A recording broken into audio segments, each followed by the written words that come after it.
Hello student, welcome to career one classes. आज हम number system का फर्स्ट लेक्चर स्टार्ट करेंगे। लास्ट क्लास हमारा नंबर सिस्टम का इंट्रोडक्शन पार्ट था, जिसमें हमने नंबर सिस्टम के सभी पॉइंट्स को डिस्कस किया था, जैसा कि आप स्क्रीन पर देख पा रहे हैं।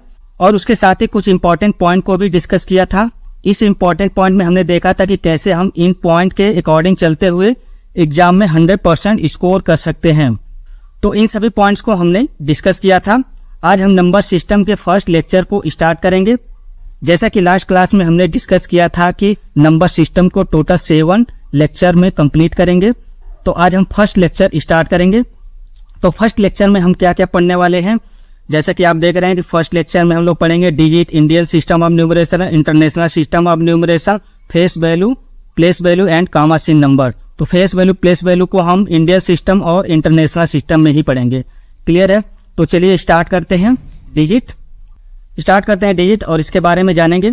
0 से लेके 9 तक ये टोटल 10 डिजिट होते हैं। इन 10 डिजिट को नंबर भी कहते हैं या सिंगल डिजिट नंबर भी कह सकते हैं। इन 10 डिजिट का यूज करके 2 डिजिट या मोर देन 2 डिजिट्स का नंबर बनाते हैं। फॉर एग्जाम्पल, जैसे हमने एक नंबर लिया है 2023। ये क्या है? एक नंबर है। तो इस नंबर में 2023 ये क्या है? डिजिट है। और ये जो डिजिट है 0 से लेकर 9 तक इन्हीं 10 डिजिट का यूज करके बनाया गया है। ठीक है? इस नंबर में कितने डिजिट का यूज किया गया है? 4 डिजिट का। और कौन कौन से डिजिट का यूज किया गया है? 0, 2, 3। क्लियर है? तो 0, 2, 3 इन 3 डिजिट का यूज करके 4 डिजिट का नंबर बनाया गया है। तो मतलब 1 डिजिट हो या 2 डिजिट हो या 3 डिजिट, कितने भी डिजिट हो, उन डिजिट से हम कई सारे डिजिट का नंबर बना सकते हैं। ठीक है? मतलब एक ही डिजिट से हम इनफाइनाइट डिजिट का नंबर बना सकते हैं। अगर 0 को हम छोड़ दें, केवल 1 की बात करें, तो एक ही डिजिट से हम इनफाइनाइट डिजिट का नंबर बना सकते हैं। जैसे कि अगर हम केवल 1 का ही यूज करके हम जैसे 2 डिजिट का नंबर बनाना है तो 1, 1 ये क्या हो गया? 11, ये 2 डिजिट का नंबर हो गया। अगर इसी तरह 3 डिजिट का नंबर बनाना है तो 3 बार इसे लिखेंगे तो 111 3 डिजिट का नंबर हो गया। तो देख रहे हैं कि एक ही डिजिट से हम कई डिजिट का नंबर बना सकते हैं, मतलब इनफाइनाइट डिजिट का नंबर बना सकते हैं। तो जैसे मान लो इसको देखो, अब इसी तरह से 1 हम रिपीट करते रहे तो इस तरह से आप देख रहे हैं कि 1 रिपीट कर रहा है। इनफाइनाइट क्यों? मतलब एक ही डिजिट से हम इनफाइनाइट डिजिट का नंबर बना सकते हैं, मतलब कितने भी डिजिट का नंबर बना सकते हैं एक्सेप्ट 0 को छोड़ के। तो अगर 3 डिजिट की बात करें तो इन 3 डिजिट से कितने डिजिट का नंबर बना सकते हैं? इनफाइनाइट डिजिट का नंबर बना सकते हैं। क्लियर है? तो यहाँ पर हमने 3 डिजिट का यूज करके इन 4 डिजिट का नंबर बनाया है 2023। अगर इसमें 0 पहले हो, अगर इस तरह से लिखा हो 0, 2, 2, 3, ठीक है, हमने 0 को पहले कर दिया। तो अब इसमें कितने डिजिट होंगे? इस नंबर में कितने डिजिट होंगे? तो इस नंबर में 3 डिजिट होंगे। इस 0 को हम काउंट नहीं करेंगे। अगर 0 पहले लिख रहे हैं तो इसका कोई मतलब नहीं है। ठीक है? किसी नंबर के सबसे आगे लिख रहे हैं तो इसका मतलब डिजिट का कोई मतलब नहीं है। ये 223 होगा। इसे हम क्या पढ़ेंगे? 223। जैसे कि 01 है तो इसका मतलब 1 नहीं है। अगर इसको 10 लिख रहा है तो इसका मतलब ये 10 है। तो 10 है तो इसका मतलब ये 2 डिजिट है, ये 1 डिजिट। अगर इसी तरह से 1 के आगे हम 020 लिख दें तभी ये क्या है? 100 है, ये 3 डिजिट हो गया। लेकिन 1 के पहले अगर कितना भी हम 0 बनाए तो इसका मतलब 1 ही होगा, मतलब एक ही डिजिट होगा। क्लियर है ना? तो किसी नंबर के पहले या किसी डिजिट के पहले अगर 0 हम लिखते हैं, सबसे पहले अगर 0 आता है तो 0 को काउंट नहीं करते हैं, या बाद में या बीच में कहीं 0 आता है तो उस 0 को काउंट करते हैं। जैसे इसमें 0 बीच में है तो इस 0 को काउंट करेंगे। जैसे 1 के आगे 0 है तो काउंट करेंगे, 1 के आगे कितने भी 0 होंगे उस 0 को हम काउंट करेंगे। लेकिन 1 अगर 0 सबसे पहले है तो उस 0 को हम काउंट नहीं करेंगे। जैसे कि यहाँ पर देखो 0 इस नंबर के सबसे पहले, तो इस 0 को हम काउंट नहीं करेंगे। तो अगर इसमें पूछा जाए कि कितने डिजिट हैं तो इसमें 3 डिजिट होंगे। ठीक है ना? ये याद करना, 3 डिजिट होंगे 223। इसमें 0 का कोई मतलब नहीं है। ठीक है? अब इसमें एक बात और आप लोग ध्यान देना कि जैसे 2023 में ये जो डिजिट है 3202, तो इन डिजिट का कोई ना कोई प्लेस होगा। ठीक है? जैसे 3 का फर्स्ट प्लेस है, 2 का सेकेंड प्लेस है और 0 थर्ड प्लेस पर है और ये जो 2 है 4th प्लेस पर है। तो इन प्लेस का कोई ना कोई वैल्यू होगा। इस प्लेस वैल्यू को हम जानेंगे इंडियन सिस्टम ऑफ न्यूमरेशन और इंटरनेशनल सिस्टम ऑफ न्यूमरेशन। तो इन दोनों सिस्टम में हम जानेंगे, इन दोनों सिस्टम के अकॉर्डिंग हम जानेंगे किसी भी नंबर में जो डिजिट्स है उन डिजिट का प्लेस वैल्यू क्या है। जैसा कि आप देख पा रहे हैं कि ये जो है फर्स्ट, जैसा कि आप देख रहे हैं 1, 10, 100, 1000, 10,000, लाख, 10 लाख, करोड़, 10 करोड़। अब 1 जो है फर्स्ट बॉक्स में है तो फर्स्ट प्लेस हो गया, ठीक है। फर्स्ट प्लेस की वैल्यू क्या हो गया 1, second place value 10, third place की वैल्यू 100 है और fourth place value 10,000, fourth place की वैल्यू 1000, फिफ्थ प्लेस की वैल्यू 10,000, सिक्स प्लेस की वैल्यू लाख और सेवन्थ प्लेस की वैल्यू 10 लाख, एट्थ प्लेस की वैल्यू करोड़, नाइन्थ प्लेस की वैल्यू 10 करोड़। क्लियर है। तो यहाँ पे आप क्या देख रहे हैं कि फर्स्ट प्लेस की वैल्यू क्या है 1 है, सेकेंड प्लेस की वैल्यू क्या है 10 है, थर्ड प्लेस की वैल्यू क्या है 100, फोर्थ प्लेस की वैल्यू 1000, फिफ्थ प्लेस की वैल्यू क्या है 10,000, six place value lakh, seventh place की वैल्यू 10 लाख, एट्थ प्लेस की वैल्यू करोड़ है और नाइन्थ प्लेस की वैल्यू 10 करोड़। क्लियरली दिख रहा है। फॉर एग्जांपल जैसे कि हम एक नंबर लेते हैं 5, 6, 7, 8, 9। इस नंबर में जो डिजिट्स हैं उन डिजिट्स के प्लेस वैल्यू के बारे में जानेंगे। जैसे कि 9 जो है फर्स्ट प्लेस पर है तो फर्स्ट प्लेस की वैल्यू क्या होता है 1 होता है, तो 9 × 1 9 हो गया। 8 जो है सेकेंड प्लेस पर है तो सेकेंड प्लेस की वैल्यू क्या होता है 10 होता है, तो 8 × 10 इसकी वैल्यू क्या हो जाएगा 80 हो जाएगा। और 7 जो है 100 प्लेस पर है इसकी वैल्यू क्या हो जाएगा 700 होगा। और 6 जो है 1000 प्लेस पर है तो इसकी वैल्यू क्या हो जाएगा 6000 होगा। और 5 जो है 10,000 प्लेस पर है तो ये हो जाएगा 50,000। किसी नंबर में किसी डिजिट का प्लेस वैल्यू क्या होता है ये हमने समझ लिया। अब हम जानेंगे फेस वैल्यू क्या होता है, ठीक है। ये तो हमने प्लेस वैल्यू के बारे में जाना, प्लेस वैल्यू। अब हम जानेंगे फेस वैल्यू के बारे में, ठीक है। इसी नंबर को हम लेते हैं और इस नंबर में हम फेस वैल्यू के बारे में जानेंगे 5, 6, 7, 8, 9, ठीक है। सेम यही नंबर्स है। किसी नंबर्स में किसी डिजिट का फेस वैल्यू स्वयं व डिजिट्स होता है। जैसे कि 9 का फेस वैल्यू 9 होगा, 8 का फेस वैल्यू 8 होगा, 7 का फेस वैल्यू 7, 6 का फेस वैल्यू 6 होगा, 5 का फेस वैल्यू 5 होगा। क्लियरली समझ में आया। तो मतलब किसी नंबर में किसी डिजिट का फेस वैल्यू खुद व डिजिट होता है। फर्स्ट प्लेस का फेस वैल्यू और प्लेस वैल्यू क्या होगा सेम होगा। उसके बाद अगर देखें 10 प्लेस की तो 10 प्लेस की जो वैल्यू होगा 80 होगा, लेकिन फेस वैल्यू क्या होगा खुद व डिजिट होगा, ठीक है। तो दोनों में अब समझ में आ रहा है कि फेस वैल्यू क्या होगा प्लेस वैल्यू क्या होगा। अब हम लोग जानेंगे कि किसी नंबर में कामा कैसे लगाया जाए। जैसे कि आप देख रहे हैं कि 1, 10 और 100 ये हमने एक कलर में किया हुआ, मतलब ये जो है एक ग्रुप के होंगे। ये तीनों जो प्लेसेस है ये एक ग्रुप के होंगे। फिर 1000, 10,000 एक ग्रुप में होंगे, लाख, 10 लाख ये एक ग्रुप में होंगे, करोड़, 10 करोड़ ये एक ग्रुप में होंगे। तो फर्स्ट ग्रुप में 1, 10 और 100 इसमें 3 प्लेसेज है, 3 बॉक्सेज है, मतलब 3 प्लेसेज है, इसमें 3 डिजिट हों। तो ये ग्रुप 1 हो गया। ग्रुप इसको हम ग्रुप 2 ले लेते हैं और इसे हम ग्रुप 3 और इसे हम ग्रुप 4। अब ग्रुप 1 में देख रहे हैं कि इसमें 3 बॉक्सेज ही, 3 बॉक्सेज में मतलब 3 प्लेसेज, 3 प्लेसेज का मतलब 3 डिजिट। तो फर्स्ट ग्रुप में कितने डिजिट है 3 डिजिट। सेकेंड ग्रुप में कितने डिजिट है 2 डिजिट। थर्ड ग्रुप में कितने डिजिट है 2 डिजिट। फोर्थ ग्रुप में कितने डिजिट है 2 डिजिट। तो पहले ग्रुप में देखें तो 3 डिजिट। उसके बाद जितने भी ग्रुप है सभी ग्रुप में 2-2 डिजिट है। तो हम कामा कैसे लगाएंगे इसे हम लोग देख लेते हैं। जैसे हम एक नंबर लेते हैं 9, 8,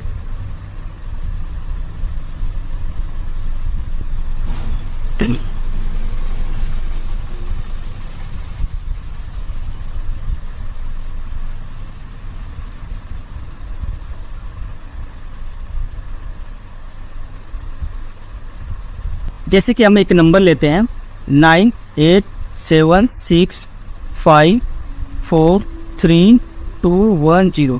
अब इस नंबर में हमें कामा के साथ लिखना है, ठीक है। तो कामा कैसे लगाएंगे इस नंबर में। अब ध्यान दो कि पहले ग्रुप में कितने डिजिट हैं 3 डिजिट 3 प्लेसेस है 1, 10 और 100, 3 का ग्रुप है। तो 3 डिजिट के बाद हम कामा लगाएंगे, 0, 1, 2, 3 डिजिट के बाद हमने कामा लगा दिया। उसके बाद सेकेंड ग्रुप में 2 का ग्रुप यहाँ पे बन रहा है, तो 2 डिजिट के बाद हम कामा लगाएंगे। थर्ड में भी आप देख रहे हैं 2 का ग्रुप बन रहा है, तो इसमें भी 2 डिजिट के बाद कामा लगाएंगे। उसके बाद फोर्थ ग्रुप में भी देख रहे हैं 2 डिजिट के बाद। इसके बाद आप फोर्थ ग्रुप में भी देख रहे हैं कि 2 का ग्रुप है, तो फिर उसके बाद हम 2 डिजिट के बाद कामा लगाएंगे। इस तरह से जो पहला कामा होगा 3 डिजिट के बाद होगा, उसके बाद 2 डिजिट के बाद हम कामा लगाएंगे। तो यहाँ से आपने समझ लिया कि किसी नंबर में हम कामा कैसे लगाएं। अब हम आगे समझेंगे कि प्लेस वैल्यू का इम्पोर्टेंस क्या है। जैसे कि मान लो 2023, इसे हम बिना प्लेस वैल्यू के अकॉर्डिंग लिखना है, तो कैसे लिखेंगे? तो 2000 यहाँ पे क्या है 2000, तो हमें कंप्लीटली क्या लिखना होगा 2000। उसके बाद हम कामा लगाएंगे, फिर क्या लिखेंगे 23, तो 20 और 3, इस तरह से हम लिखेंगे। या तो हम ऐसे भी लिख सकते हैं 2000 + 20 + 3, इस तरीके से भी लिख सकते हैं। अगर हम इसे प्लेस वैल्यू के अकॉर्डिंग लिखें तो हमें कैसे लिखना होगा? प्लेस वैल्यू के अकॉर्डिंग 1000 प्लेस पर अगर हम 2 लिख दें तो इसका मतलब 2000 हो जाएगा। अब देखो क्या है 20, अगर 10 की प्लेस पे 2 लिख दे तो इसका मतलब क्या हो जाएगा 20। 1 के प्लेस पे 3 लिख दे तो इसका मतलब क्या हो जाएगा 3। अब 100 तो है नहीं, 100 क्या है यहाँ पे 0 है, ठीक है, तो यहाँ पे क्या हो जाएगा 0। अगर मान लो 100 भी कोई होता, मान लो यहाँ पे 5 होता, अब यहाँ पे ध्यान है, यहाँ पे ये भी लिखना होता 500, 2523। तो इस तरह से आप क्या देख रहे हैं कि बिना प्लेस वैल्यू को अगर हम कोई नंबर लिखते हैं तो काफ़ी लॉन्ग होता है और हमारा कैलकुलेशन डिफिकल्ट होता है, और अगर हम प्लेस वैल्यू के अकॉर्डिंग लिखते हैं तो हमारा जो नंबर होता है वो शॉर्ट में होता है और कैलकुलेशन काफ़ी ईजी हो जाता है। क्लियरली समझ में आ रहा है? अब जैसे कि एक और है 2,03,04,567। अगर इसे हम बिना प्लेस वैल्यू के लिखें तो कुछ इस तरह से लिखेंगे 2 करोड़, 2 करोड़ 3 लाख, 2 करोड़। अब हमें कम्प्लीटली 2 करोड़ लिखना होगा, 2 के आगे 70, कितने जीरो हो गए 5, 6, 7, 70, फिर कामा 3 लाख, 3 लाख में कितने जीरो 5 जीरो, 3 के आगे 5 जीरो, फिर उसके बाद 4000, ये हो गया 4000, फिर 500, फिर 67, ये हो गया 67। अब यहाँ पे देख रहे हैं कि बिना प्लेस वैल्यू का कितना लॉन्ग हो रहा है। अगर इसी तरह के 2 नंबर को मल्टीप्लाई करना है तो सोचो क्या हो, कैलकुलेशन कितना डिफिकल्ट होगा। तो अगर हम इसे प्लेस वैल्यू के अकॉर्डिंग लिखते हैं तो कितना शॉर्ट होगा और कैलकुलेशन भी हमारा ईजी होगा। प्लेस वैल्यू के अकॉर्डिंग लिखते हैं, अब ये 2 करोड़ है, बस करोड़ के प्लेस पर अगर 2 लिख दिया तो इसका मतलब क्या हो जाएगा 2 करोड़। उसके बाद क्या है 10 लाख, तो इसमें 10 लाख है नहीं, क्या है लाख है, लाख कितना है 3 लाख, तो लाख की जगह पे अगर हम 3 लिख दें तो क्या हो जाएगा 3 लाख। उसके बाद क्या है 1000, कितना है 1000 है 4000 है, 4000 की जगह पे अगर 4 लिख दें तो इसका मतलब क्या आ जाएगा 4000, और 100 के प्लेस पे 5 लिख दें तो इसका मतलब 500, और 10 की जगह पे 6 लिख दें तो इसका मतलब 60, और 1 की जगह पे 7 तो इसका मतलब 7। 10,000 है नहीं तो ये क्या हो जाएगा 0, 10 लाख भी नहीं है तो ये क्या हो जाएगा 0। अब ये देखो प्लेस वैल्यू के अकॉर्डिंग ये नंबर क्या हो गया 20304567। क्लियरली यहाँ से हमने समझ लिया कि प्लेस वैल्यू का क्या इंपॉर्टेंस होता है। ठीक है, अब हम आगे बढ़ते हैं।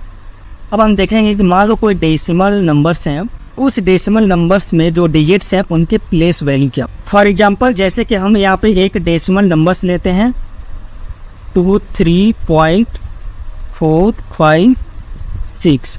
जैसे हमने यहाँ पे एक डेसिमल नंबर से लिया, इस डेसिमल नंबर्स में जो डिजिट्स हैं इनके प्लेस वैल्यू क्या होंगे, इसे हम लोग यहाँ पे देखते हैं। अब देखो डेसिमल के लेफ्ट की डिजिट और डेसिमल के राइट की डिजिट, इन दोनों डिजिट के प्लेस वैल्यू हम देखते हैं। अब डेसिमल के जो लेफ्ट में डिजिट है 3 है 2 है। अब 3 जो है 1 प्लेस पर है और 2 जो है 10 प्लेस पर है। क्लियरली समझ में आ रहा है। अब डेसिमल के राइट वाला हम देखते हैं। ठीक है, डेसिमल के राइट में कौन से डिजिट है 4 5 6। 6 जो है डेसिमल के बाद थर्ड प्लेस पर है, तो इसका जो प्लेस वैल्यू होगा थाउजेंड्स होगा। क्लियर है। अब देखो 5 जो है डेसिमल के बाद सेकेंड प्लेस पर है, तो इसका जो प्लेस वैल्यू होगा ये होगा हंड्रेड्स। और 4 जो है फर्स्ट प्लेस पर है, तो इसका प्लेस वैल्यू क्या होगा, टेंथ्स होगा। क्लियरली समझ में आ गया। अब इसकी प्लेस वैल्यू हम लिखते हैं। थाउजेंड्स का मतलब 6 को 1000 से हम क्या करेंगे, डिवाइड करेंगे। क्लियर है। तो देखो 100 का मतलब 5 को हम 100 से डिवाइड कर देंगे, और 10 का मतलब 10 से हम डिवाइड कर देंगे उस डिजिट को। तो 10 प्लेस पे 4 है, तो 4 को हम 10 से डिवाइड करेंगे, ये होगा। तो फिर 3 जो है 1 प्लेस पे है, तो 1 प्लेस की वैल्यू 3 हो गई, और 10 प्लेस की वैल्यू 10 पे 2 है, तो 20 की वैल्यू। क्लियर है। अब हम आगे बढ़ते हैं। तो प्लेस वैल्यू में हमने 1 से लेकर 10 करोड़ तक के प्लेस वैल्यू के बारे में जाना था। उसके बाद कौन सा प्लेस वैल्यू होता है, अरब होता है। 10 अरब, खरब, 10 खरब, नील, 10 नील, पदम, 10 पदम, शंख, मास। इसके आगे भी होता है, मतलब ये इनफाइनाइट तक इस तरह से इंक्रीज करता जाता है। क्लियर है। तो हम लोगों ने पढ़ा था 1 से लेके 10 करोड़ तक। अब इसे हमने हिंदी में लिखा हुआ है कायदा शहरा, मतलब ये 1 हो गया, 10, 100, 1000, 10,000, लाख, करोड़, 10 करोड़, करोड़, 10 करोड़, उसके बाद अरब। अब इसकी प्लेस वैल्यू क्या होगा, 10 की पावर 9, मतलब 1 क्या दे 90, बाद 10 अरब, 10 की पावर 10, खरब 10 की पावर 11, फिर 10 खरब 10 की पावर 10। तो इस तरह से आप देख पा रहे हैं कि इसकी प्लेस वैल्यू क्या होगी। तो इसमें हम एक चीज़ और देखेंगे कि अक्सर हमें पूछा जाता है कि 1 करोड़ में कितने जीरो होंगे, 1 अरब में कितने जीरो होंगे, 1 लाख में कितने जीरो होंगे। तो इसे हम आसान तरीके से समझेंगे और बड़ी ही आसानी से हम इसे याद रखेंगे। ठीक है। जैसे कि हमें याद रखना है लाख में कितने जीरो हैं, 5 जीरो। अब देखो 1 के आगे 5 जीरो, इसे हम लिखेंगे 10 की पावर 5। 1 के आगे 1 जीरो, तो 10 की पावर 1। 1 के आगे कोई जीरो नहीं, तो 10 की पावर 0। 1 के आगे 2 जीरो, तो 10 की पावर 2। तब 10 की पावर 2 और 10 की पावर 3, इसका मतलब क्या हो गया कि अगर 10 की पावर 2 है, तो इसका मतलब जो 10 है वो 2 बार क्या होगा, मल्टीप्लाई होगा। अगर 10 की पावर 3 है, इसका मतलब जो 10 है 3 बार इसे हम मल्टीप्लाई करेंगे। इस तरह से जितने पावर होंगे उतने बार उस नंबर को मल्टीप्लाई करेंगे। तो 10 की पावर 2 है, तो 10 को 2 बार मल्टीप्लाई करेंगे। 10 की पावर 3 है, तो इसे 3 बार मल्टीप्लाई करेंगे। 5 होगा इसकी पावर, तो 10 को 5 टाइम्स हम मल्टीप्लाई करें। फिर अब करोड़ की बात करें, तो करोड़ में 10 की पावर क्या है, 7 है। अब हम बात करते हैं अरब की। अरब में 10 की पावर क्या है, 9 है। अब खरब की बात करें, तो खरब में 10 की पावर क्या है, 11। अब सभी की पावर हम देखते हैं कि लाख में पावर क्या है, 5, करोड़ में 7, अरब में 9 और खरब में 11। क्लियरली दिख रहा है कि और नंबर की तरह क्या कर रहा है, इंक्रीज कर रहा है। मतलब 5, 7, 9, 11। तो हमें अगर इस तरीके से अगर इस क्रम में याद रखें कि लाख, करोड़, अरब, खरब, नील, पदम, अब यहाँ तक याद नहीं, बस खरब तक याद रखना है। लाख, करोड़, अरब, खरब, इस क्रम में हमें याद रखना है। और याद रखना है कि लाख के पावर 5 है, तो करोड़ में क्या हो जाएगा 7, अरब में क्या हो जाएगा 9, अरब में क्या हो जाएगा 11। तो अगर कोई पूछेगा कि 1 करोड़ में कितने जीरो हैं, तो ईजिली यहाँ से याद हो जाएगा कि 1 करोड़ में 7 जीरो। अगर हमें पता है कि 1 लाख, 1 करोड़, 1 अरब और 1 खरब में कितने जीरो हैं, तो हम आसानी से बता सकते हैं कि 10 लाख में कितने जीरो होंगे। 10 से मल्टीप्लाई कर देंगे 1 लाख में, तो 10 लाख में 6 जीरो होंगे, मतलब 1 जीरो बढ़ जाएगा। इसी तरह से 1 करोड़ में 7 जीरो होते हैं, तो 10 करोड़ में 8 जीरो होंगे। ठीक है। तो 1 करोड़ में 7 जीरो, तो 10 करोड़ में 8 जीरो होंगे। क्लियर है। नेक्स्ट क्लास में इंटरनेशनल सिस्टम को स्टार्ट करेंगे और इसे इंडियन सिस्टम से रिलेट करते हुए चलेंगे। इसके बाद हम पढ़ेंगे कि 1 मिलियन में कितने लाख होते हैं, 1 बिलियन में कितने लाख या कितने करोड़ होते हैं। इसी तरह से 1 ट्रिलियन में कितने लाख और कितने करोड़ होते हैं। तो ये सब हम नेक्स्ट क्लास में पढ़ेंगे। तो स्टूडेंट, अगर वीडियो अच्छा लगे तो लाइक और कमेंट जरूर करें। धन्यवाद।